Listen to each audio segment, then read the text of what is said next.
المیہ یہی ہے جس محمد کے اتنے فضائل اور مناقب تھے، اسی محمد سے مصیبتیں بھی بڑھی جائیں۔ اجرکم اللہ۔ شیعو آپ کو اعزاز ہے کہ آپ پرسہ دے رہے ہیں پیغمبر کو، آج کوئی بھی نہیں دے رہا۔ جیسے میں نے اپنی ابتدائی گفتگو میں بھی عرض کیا ہے، امت کو ولادت مصطفیٰ تو یاد ہے، وفات مصطفیٰ یاد نہیں ہے، وفات مصطفیٰ یاد نہیں ہے۔ عزیزو بڑے دکھ آئے پیغمبر پر، بڑی مصیبتیں دیکھی ہیں میرے محمد نے۔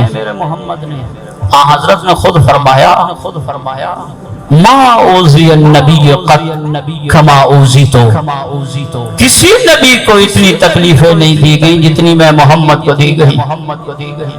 اجرکم اللہ۔ کسی نبی کو اتنی تکلیفیں نہیں دی گئی جتنی میں محمد کو دی گئی۔ کیا جسمانی تکلیف کی طرف محمد اشارہ فرما رہے تھے؟ جو طائف میں پتھر کھائے ہیں محمد ہی بتلا رہے تھے۔ جو مشرکین کی طرف سے جسمانی اذیتیں دی گئیں محمد یہی بتا رہے تھے کہ کسی نبی کو اتنی تکلیفیں نہیں ملی جتنی میں محمد کو دی گئی۔ نہیں عزیزو، محمد اس روحانی تکلیف کی طرف اشارہ کر رہے تھے، فرما رہے تھے کسی نبی کی بیٹی کو امتیوں نے مارا نہیں ہے۔ اجرکم اللہ، اجرکم اللہ۔ کسی نبی کی بیٹی کو امتیوں نے مارا نہیں جتنا میں محمد کی آل کو امتیوں نے مارا۔ ما اوذی النبی قط کما اوذیت، کسی نبی کو اتنی تکلیفیں نہیں دی گئیں۔ جب آخری وقت آیا نا، بس چند جملے، جب آخری وقت آیا نا، پیغمبر گرامی قادر اس دنیا سے رحلت فرما رہے تھے، کہا میری بیٹی فاطمہ کو کہو میرے سرہانے کی جانب آئے۔ بیٹی فاطمہ سرہانے کے پاس آئی، بس ایک دفعہ گریہ کی آواز بلند ہوئی، پیغمبر رونے لگ گئے۔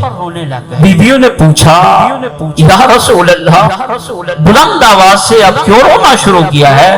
فرمایا مجھے فاطمہ کی ماں خدیجہ یاد آ رہی ہے، مجھے فاطمہ کی ماں خدیجہ یاد آ رہی ہے۔ اس لیے کہ جب خدیجہ اس دنیا سے جا رہی تھی، اس نے کہا تھا رسول خدا میری فاطمہ کو کبھی تنہا نہ چھوڑنا، اب میں اس دنیا سے جا رہا ہوں، فاطمہ تنہا رہ جائے گی، اللہ جانے امت کیا سلوک کرے گی۔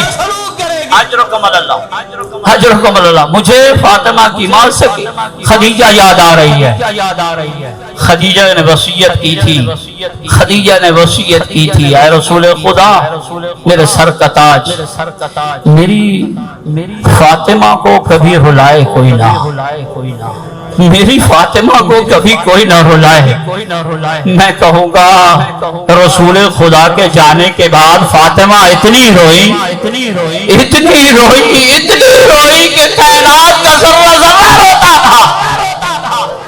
بس وہ گھڑی آئی، محمد کے سرانے فاطمہ بیٹھی ہیں، ایک باپ کا آخری وقت ہو اور ایک اکلوتی بیٹی بیٹھی ہو، محمد کا سر ہے، زہرا کی گود ہے، محمد کے لبوں پہ زہرا لب رکھے ہوئے ہیں، محمد کے سینے پہ زہرا نے سینہ رکھا ہوا ہے، بوسے دے رہی ہیں۔ اچانک دروازے پہ دستک ہوئی، کون؟ کہا محمد سے ملنے آیا ہوں۔ زہرا نے کہا واپس چلا جا، میرے بابا کی طبیعت ناساز ہے۔ تھوڑی دیر کے بعد پھر آیا، بس عزیزانو یہ جملہ، تھوڑی دیر کے بعد پھر آیا، زہرا نے پھر واپس لوٹا دیا۔ پھر جب تیسری بار دستک ہوئی نا، قبل اس کے کہ زہرا جواب دیتی، محمد نے کہا بیٹی یہ عام آدمی نہیں، یہ ملک الموت ہے، یہ مجھے لینے آیا ہے، بیٹی یہ کسی کے دروازے پہ نہیں رکتا ہے، یہ تیری عظمت ہے جو یہ رکا ہے۔ پھر اس کے بعد تاریخ میں ملتا ہے محمد کی چیخ نکلی، پوچھا یا رسول اللہ کیوں روتے ہو؟ فرمایا آج فرشتے روک رہے ہیں، میرے جانے کے بعد اسی دروازے پہ آگ اور لکڑیاں لے کر آئیں گے۔ الا لعنت اللہ علی القوم الظالمین۔